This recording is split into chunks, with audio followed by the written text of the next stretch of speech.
రూపాయలు 10000 రూపాయలు 10000 ఒక్క 200 రూపాయలు 200 రూపాయలు 200 రూపాయలు 300 రూపాయలు 300 రూపాయలు 400 రూపాయలు 400 రూపాయలు 400 రూపాయలు 15000 రూపాయలు 500 రూపాయలు 500 రూపాయలు 600 రూపాయలు స్వామి 600 రూపాయలు 600 రూపాయలు 600 రూపాయలు మంగారు 600 రూపాయలు 700 రూపాయలు 700 రూపాయలు 700 రూపాయలు అన్న 700 రూపాయలు 800 రూపాయలు పెడతాను క్వాలిటీ బాగుందన్న 800 రూపాయలు 800 రూపాయలు నిన్న రేట్ చెప్పి కొట్టేస్తాను నిన్న రేట్ 700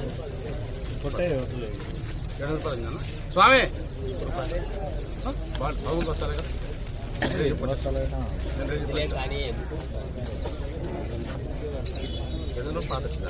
పాత రానే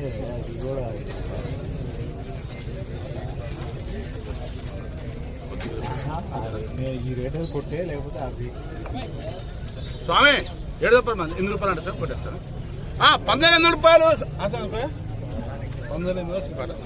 800 రూపాయలు అడే పోనే తిని బారాసుకోండి. హాయ్ హలో అందరికీ నమస్కారం. మీరు చూస్తున్నారు ఎస్ఆర్ రైతు నేస్తం యూట్యూబ్ ఛానల్. నా పేరు శంకర్. ఫస్ట్ టైం మన ఛానల్ చూస్తున్నట్లయితే లైక్ చేయండి, సబ్స్క్రైబ్ చేయండి. తోటి రైతులు లైక్ చేయడం వల్ల తోటి రైతులు కూడా మనం చెప్పే ఇన్ఫర్మేషన్ తోటి రైతులకు వెళ్తుంది. ఇవాళ డేట్ చూసుకున్నట్లయితే అక్టోబర్ 7వ తారీఖు 2024 అయితే ఇవాళ మార్కెట్ వచ్చేసి ఏసీ ధరలు వచ్చేసి 19,800 రూపాయలు కొనుగోలు చేశారండి. జెండా పాట అయితే బెస్ట్ డీలక్స్ వచ్చేసి 19,000 నుండి 19,500, మీడియాలు వచ్చేసి 19,000 నుండి 18,500. అయితే గర్భాలు మనం ఏసీలో ఉన్న మిరపకాయలు ఉంటాయి, రైతులు దయచేసి అర్థం చేసుకోగలరు. ఏసీలో ఉన్న గర్భాలు పోతూ ఉంటాయి, బూజులు వస్తూ ఉంటాయి, వచ్చి షాపింగ్ చూడగలరు. ఈ మార్కెట్ తగ్గడానికి కారణం ఫెస్టివల్, దసరా ఫెస్టివల్ కాబట్టి మార్కెట్ తగ్గడానికి కారణం ఇదైంది. రైతు ఆర్డర్ లేవు, ఈ వ్యాపారస్తులకు ఆర్డర్ లేదు కాబట్టి ఇది తగ్గడం జరిగింది.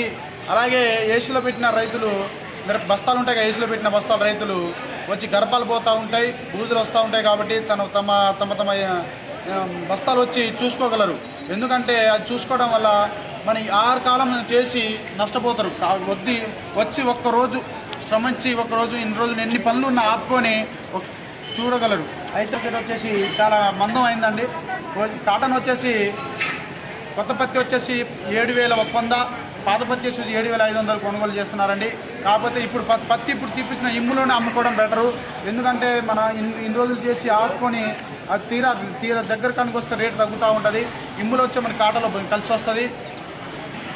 అలాగే నేను మొన్న ఫీల్డ్కి వెళ్ళాం, సూర్యాపేట ఫీల్డ్కి వెళ్ళాం, అన్ని ఫీల్డ్ తిరుగుతూ ఉన్నాం. పేపర్ తోటలు అయితే సూపర్ ఉన్నాయి, బ్రహ్మాండంగా ఉన్నాయి. వాటి మీద నల్లి అటాక్లు తక్కువ ఉన్నాయి. కానీ భూమి మీద వేసిన తోటలు అయితే నల్లి అటాక్లు అవుతున్నాయి. దానికి పేపర్కి దీనికి కారణం ఏంటంటే ఫ్లైవర్స్ అనేది పైన ఉండటం వల్ల వాటికి ఇది రావట్లే, నల్లిలు రావట్లే. నేల మీద వేసిన దానికి నల్లిలు ఎక్కువ అటాక్ అవుతున్నాయి. దయచేసి మార్కెట్ వాల్యూ తర్వాత ఎట్లా ఉంటుందో పండుగ తర్వాత తెలుసుకుందాం. Okay bye. ఫస్ట్ టైం మన ఛానల్ చూసుకున్నట్లయితే లైక్ చేయండి, షేర్ చేయండి. ధన్యవాదాలు. బాయ్.